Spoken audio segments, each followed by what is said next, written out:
बिस्मिल्लाहिर्रहमानिर्रहीम अस्सलाम वालेकुम वरहमतुल्लाहि वबरकातुहू। मैं हूँ Sadia but from fantastic forex.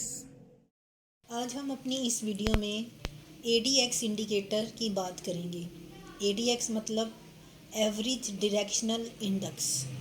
इसको DMI भी कहते हैं। DMI मतलब डायरेक्शनल मोमेंटम इंडिकेटर। ये भी टेक्निकल इंडिकेटर की एक टाइप है। टेक्निकल एनालिसिस में काम आने वाला ये एक मशहूर इंडिकेटर है। इसकी इजाद 1978 में हुई थी। ये एक अमेरिकन इंजीनियर, साइंटिफिक इंजीनियर था जिसने इसको इजाद किया। ये अमेरिकन साइंटिस्ट पहले ही बहुत से इंडिकेटर इजाद कर चुके हैं, जैसे कि RSI, ATR, ADX वगैरह वगैरह। जो लोग इंडिकेटर्स के बारे में जानते हैं अच्छी तरह, या फिर जो मार्केट की मूवमेंट से अच्छी तरह वाकिफ़ हैं, उन लोगों के लिए ये इंडिकेटर बहुत ही मशहूर और इम्पोर्टेंट इंडिकेटर है। ये लॉन्ग और शॉर्ट ट्रेडिंग सबके लिए इस्तेमाल होता है। ADX की खास बात यह है कि जब आप इस इंडिकेटर के साथ मार्केट में काम करते हैं तो उस वक़्त आपका स्टॉप लॉस बहुत ही छोटा होता है, और अगर ये स्टॉप लॉस हिट हो भी जाए तो आपका इतना नुकसान नहीं होता।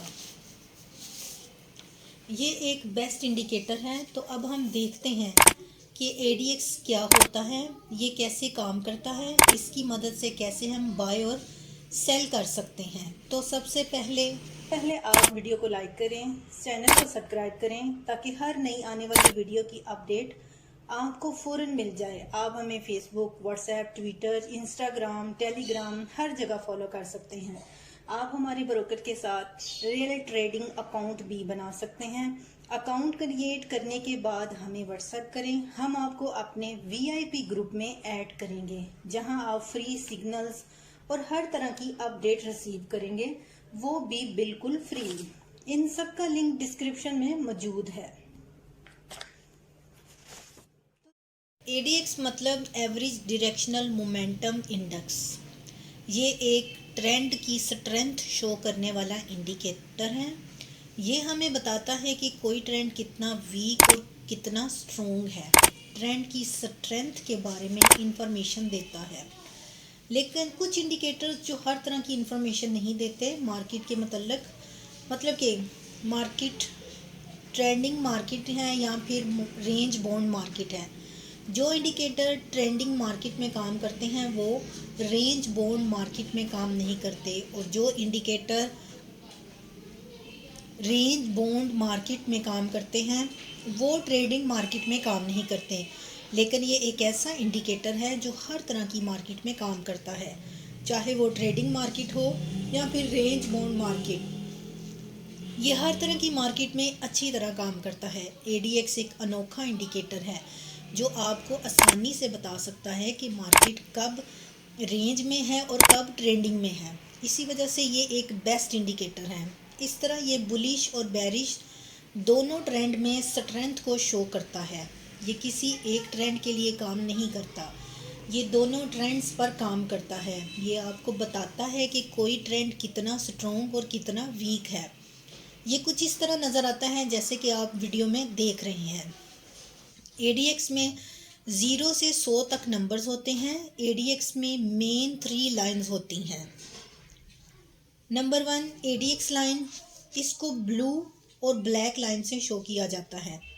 नंबर 2 +DI लाइन, इसको पॉजिटिव डायरेक्शनल इंडेक्स कहते हैं, इसको ग्रीन कलर से शो किया जाता है। 3 -D1 लाइन, इसको नेगेटिव डायरेक्शनल इंडेक्स लाइन कहते हैं, इसको रेड कलर से शो किया जाता है।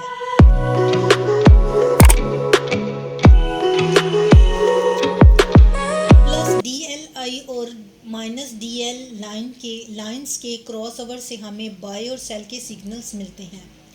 इसकी कैलकुलेशन में जाने की ज़रूरत नहीं, ऑलरेडी हमारे सॉफ्टवेयर ये काम कर रहे हैं। ये ऑटोमेटिक काम करते हैं, हमें सिर्फ ADX की वैल्यू को पुट करने की ज़रूरत होती है। इसकी डिफ़ॉल्ट सेटिंग 14 है, जो कि बेस्ट सेटिंग मानी जाती है। इसमें हम तब्दीली भी कर सकते हैं अपने हिसाब से। लेकिन 14 एक बेस्ट सेटिंग मानी जाती है। आपको इसी सेटिंग के साथ काम करने में फ़ायदा होगा। अब हम ADX के काम को बेसिक लेवल से समझेंगे ताकि सबको आसानी से समझ में आ जाए। ADX के बेसिक स्ट्रक्चर की बात करते हैं। ADX 0 से माइनस के दरमियान मूव करने वाला इंडिकेटर है। ये 0 से नीचे नहीं जा सकता और 100 से ऊपर नहीं जा सकता। ADX में 3 लाइंस होती हैं, 23, 50 और 75 की। इन लाइंस का आपस में लिंक होता है। 0 से 23 के दरमियान जो जोन होता है वो वीक ट्रेंड को शो करता है। जब 0 से 23 के दरमियान हो तो तब ट्रेंड रेंज बाउंड या फिर साइडवेज होता है। इस वक्त हम मार्केट में बाय और सेल नहीं कर सकते। इसके बाद 23 से 50 का जोन स्ट्रॉन्ग ट्रेंड का इशारा करता है। जब ADX लाइन इसके बाद 23 से 50 का जोन स्ट्रॉन्ग ट्रेंड का इशारा करता है। जब ADX लाइन 23 से 50 के दरमियान में होती है तो इस वक्त ट्रेंड स्ट्रॉन्ग होता है। इस वक्त हमें प्रॉफिट हो सकता है। इसके बाद 50 से 75 के दरमियान का जोन वेरी स्ट्रॉन्ग ट्रेंड की तरफ इशारा करता है। जब ADX लाइन इस जोन में हो तो तब सेल या फिर बाय का ट्रेंड बहुत स्ट्रॉन्ग होता है। इस वक्त हमें प्रॉफिट होता है अगर इस स्ट्रॉन्ग ट्रेंड के साथ काम किया जाए तो। इसके बाद 75 से 100 तक का जोन एक्सट्रीमली स्ट्रॉन्ग ट्रेंड की तरफ इशारा करता है। जब इस जोन में ADX लाइन हो तो इस वक्त ट्रेंड बहुत ज़्यादा स्ट्रॉन्ग होता है। इस वक्त बाय या फिर सेल करके काफ़ी प्रॉफिट हासिल किया जा सकता है। जो भी इस वक्त मार्केट में ट्रेंड चल रहा होता है, ADX लाइन ट्रेंड शो करता है। हमें उसी ट्रेंड के साथ रहना चाहिए। इसके अगेंस्ट ट्रेड के साथ काम नहीं करना चाहिए क्योंकि इस तरह हमें लॉस भी हो सकता है। ADX इंडिकेटर के साथ काम करने में हमें प्लस DI लाइन पे फोकस करना चाहिए। इस इंडिकेटर के साथ काम करते वक्त हमें प्लस DI लाइन और माइनस DI लाइन के क्रॉस ओवर को ध्यान में रखना है। ये था ADX का बेसिक स्ट्रक्चर। ADX इंडिकेटर में 2 तरह के क्रॉस ओवर होते हैं। पॉजिटिव क्रॉस ओवर यानी कि bullish cross over, negative cross over यानी कि बेरिश क्रॉस ओवर। ये नेगेटिव और positive cross over plus DI line और माइनस D1 लाइन के साथ ही होते हैं। ADX लाइन ट्रेंड की स्ट्रेंथ को शो करती है। जब plus D1 line minus D1 line को नीचे से क्रॉस ओवर करे तो इसको पॉजिटिव क्रॉस ओवर कहते हैं। तब हम बाय कर सकते हैं और तब तक मार्केट बुलिश ट्रेंड में ही रहता है। जब minus D1 line plus D1 line को ऊपर से नीचे की तरफ क्रॉस करे तो इसको नेगेटिव क्रॉस ओवर कहते हैं। तब हम सेल कर सकते हैं। जब तक प्लस D1 लाइन नीचे रहती है तब तक मार्केट में सेल का ट्रेंड रहता है। इन दोनों लाइंस को माइंड में रखना ज़रूरी है। इन लाइंस की वजह से ही इस इंडिकेटर के साथ काम किया जाता है। जब तक ये दोनों लाइंस घूमकर एक दूसरे को क्रॉस ओवर नहीं करती तब तक ट्रेंड रिवर्सल नहीं होता। अब हम प्लस D1 DI लाइन और माइनस DI लाइन और जब भी ADX लाइन 23 से ऊपर जाती है तो ट्रेंड में स्ट्रॉन्ग होने का पैगाम मिलता है।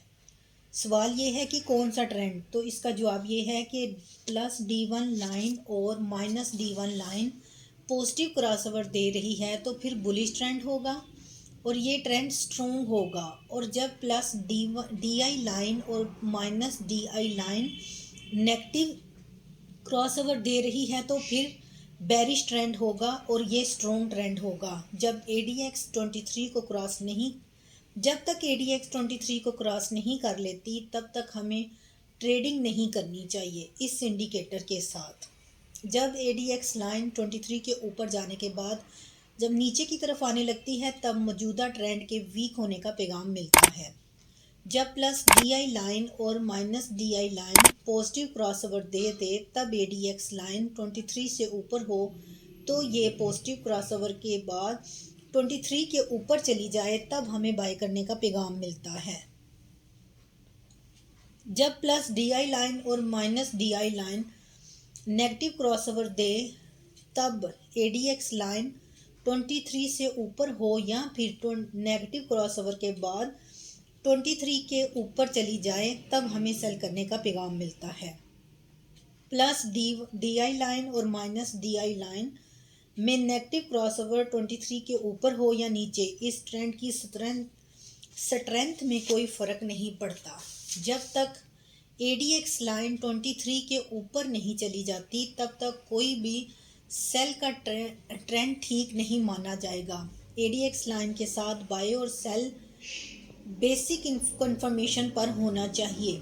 ADX के साथ काम करते वक्त कुछ बातों को ध्यान में रखा जाए तो इसकी एक्यूरेसी में इजाफा हो सकता है। अगर ADX प्लस DI लाइन और माइनस DI लाइन 23 के ऊपर हों तो ट्रेंड स्ट्रॉन्ग माना जाएगा और बढ़ते हुए ADX अच्छे ट्रेंड की तरफ इशारा करता है। और अगर ADX line plus DI line minus DI line के नीचे आ जाती है तो ये मौजूदा ट्रेंड के वीक होने को शो करता है। ADX जितना ऊपर की तरफ रहता है, ट्रेंड उतना ही स्ट्रॉन्ग माना जाता है। ये हर टाइम फ्रेम में काम करता है। हर टाइम फ्रेम में इसके काम करने का तरीका सेम है और हर टाइम फ्रेम में अच्छे रिजल्ट देता है, इसलिए आप इसको किसी भी टाइम फ्रेम में यूज़ कर सकते हैं। ADX के साथ बाय या सेल करते वक्त आप रिस्क रिवार्ड रेशो और स्टॉप लॉस के बारे में ज़रूर इल्म रखें। सबसे पहले हम पॉजिटिव क्रॉसओवर के साथ बाय कैसे कर सकते हैं ये समझते हैं। जब चार्ट में प्लस DI लाइन और minus DI line positive crossover हो तो उसके बाद जब ADX लाइन इन दोनों लाइंस के ऊपर चली जाए या पहले ही से ADX लाइन इन दोनों लाइंस के ऊपर हो, साथ में ये भी आपको माइंड में रखना है कि ADX लाइन 23 की लाइन को क्रॉस करके चली जाए, तब हमें बाय करने का पैगाम मिलता है। अब हमें इसमें बाय करने के लिए ये देखना है कि जिस कैंडल में प्लस DI लाइन और माइनस DI लाइन में पॉजिटिव क्रॉसओवर हो रहा है, उसके बाद वाली कैंडल के साथ हमें बाय करना है। इसके बाद स्टॉप लॉस के लिए ये देखना है कि जिस कैंडल में पॉजिटिव क्रॉसओवर हो रहा है, उस कैंडल के साथ पिछली कैंडल्स में से जिसका भी लोअर ज़्यादा है उसके नीचे का स्टॉप लॉस रखना है। एंट्री से स्टॉप लॉस का फासला रिस्क रिवार्ड रेशो के हिसाब से 2% होना चाहिए और प्रॉफिट बुक करने के लिए जब प्लस DI लाइन और minus DI line negative crossover दे या फिर ADX लाइन नीचे की तरफ आने लगे तो वहाँ से आपको प्रॉफिट बुक करना होता है और वही आपका टेक प्रॉफिट होगा। ADX इंडिकेटर के साथ अब हम सेल करने का तरीका देखेंगे। जब प्लस DI लाइन और माइनस DI लाइन में नेगेटिव क्रॉसओवर हो जाए तो उसके बाद ADX लाइन इन दोनों लाइंस के ऊपर आ जाए या पहले ही से ADX लाइन इन दोनों लाइंस के ऊपर हो, तो साथ में आपको ये बात भी माइंड में रखनी है कि ADX लाइन 23 की लाइन को पार करके ऊपर चली जाए तो तब हमें सेल करने का पैगाम मिलता है। जिस कैंडल में प्लस DI लाइन और माइनस DI लाइन में नेगेटिव क्रॉसओवर हो रहा है, उसके बाद वाली कैंडल में हमें सेल का ऑर्डर लगाना है। इसके बाद स्टॉप लॉस के लिए हमें ये देखना है कि जिस कैंडल में नेगेटिव क्रॉसओवर हो रहा है उस कैंडल की निस्बत पिछली जिस कैंडल का हाई हायर है इससे थोड़ा सा ऊपर स्टॉप लॉस रखना है। एंट्री पॉइंट और स्टॉप लॉस तक का फासला रिस्क रिवार्ड रेशो के हिसाब से 2% होना चाहिए। अगर नेगेटिव क्रॉसओवर के बाद ADX लाइन 23 की लाइन से ऊपर नहीं होती तो हमें इस लाइन के ऊपर जाने का इंतज़ार करना है। जब ADX लाइन 23 से ऊपर चली जाए तो तब हमें सेल का ऑर्डर लगाना है। जिस कैंडल में ADX लाइन 23 लाइन से ऊपर गई है उसके बाद वाली कैंडल से हमें सेल का ऑर्डर लगाना है। जिस कैंडल में ADX लाइन 23 लाइन के ऊपर गई है उसी कैंडल के हाई के ऊपर स्टॉप लॉस लगाना है। इसके लास्ट पॉइंट ये है कि प्रॉफिट बुक कहाँ किया जाए। तो इसके लिए आपको ये देखना है कि जब प्लस DI लाइन और minus DI line positive crossover दे या फिर ADX लाइन नीचे की तरफ आने लगे तो वहाँ से हमें प्रॉफिट बुक करना है और वही हमारा टेक प्रॉफिट होगा। अगर स्टॉप लॉस कभी हिट हो जाए तो फिर मार्केट से दूर रहें।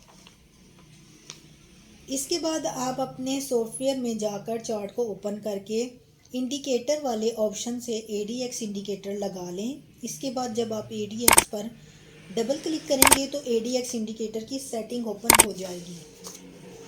इसकी सेटिंग तब्दील भी कर सकते हैं और इसी सेटिंग के साथ भी काम कर सकते हैं, क्योंकि ये ऑलरेडी सेट होती है। इसके बाद ओके और इसके स्टाइल में जाकर ADX की तीनों लाइंस के कलर्स भी सिलेक्ट कर सकते हैं। प्लस DI लाइन को हम ग्रीन रंग देंगे और माइनस DI लाइन को हम रेड रंग और ADX लाइन को हम स्काई ब्लू रंग देंगे। इसको ओके करते हैं। इसके बाद टाइम फ्रेम आप अपने हिसाब से कोई भी सिलेक्ट कर सकते हैं। इस तरह जब आप ADX इंडिकेटर को देखेंगे चार्ट में तो आपको 23 की लाइन नज़र नहीं आएगी। इसके लिए आप अपने सॉफ्टवेयर से एक हॉरिजेंटल लाइन लेकर 23 के ऊपर सेलेक्ट कर दें। इस तरह हमें ट्रेंड की स्ट्रेंथ का पता चल सकेगा। इस तरह अगर आप ADX इंडिकेटर में देखें तो दोनों लाइंस ने पॉजिटिव क्रॉसओवर दे दिया है, लेकिन ADX लाइन 23 से ऊपर नहीं गई। तो यहाँ जैसे ही ADX लाइन 23 से ऊपर जाएगी वहाँ से उस कैंडल के साथ वाली कैंडल से हम बाय का ऑर्डर दे लेंगे और ADX लाइन वाली कैंडल का स्टॉप लॉस रखेंगे लो के नीचे का। इसके बाद आपका टारगेट प्रॉफिट बुक करना होगा। तो इसके बाद माइनस DI लाइन और plus DI line negative cross over दे तो वहाँ से आपने प्रॉफिट बुक करना है। इसी तरह सेल करने का तरीका भी यही होगा।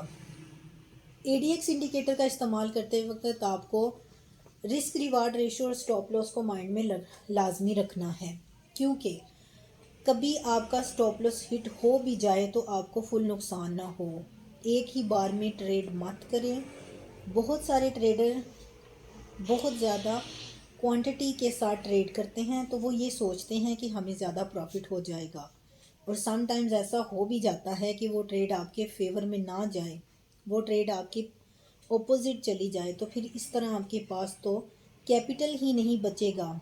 उसको एडजस्ट करने के लिए आपको लॉस ही बुक करना होगा और नुकसान भी ज़्यादा हो जाएगा। तो आपके पास हर वक्त थोड़ी सी कैपिटल होनी चाहिए कि आप नीचे और एडजस्ट कर सकें, आप और क्वांटिटी नीचे बाय कर सकें। अगर वो आपके फेवर में चला जाएगा तो आपको कम प्रॉफिट होगा, बट आपको प्रॉफिट तो होगा। तो हर वक्त आप अपनी क्वांटिटी से कम ट्रेड करें, अपनी कैपिटल को अपने पास रखें ताकि आप और बाय और सेल कर सकें। Without logic, without confirmation trade ना करें। वीडियो पसंद आए तो लाइक ज़रूर करें। शुक्रिया। अल्लाह हाफिज़।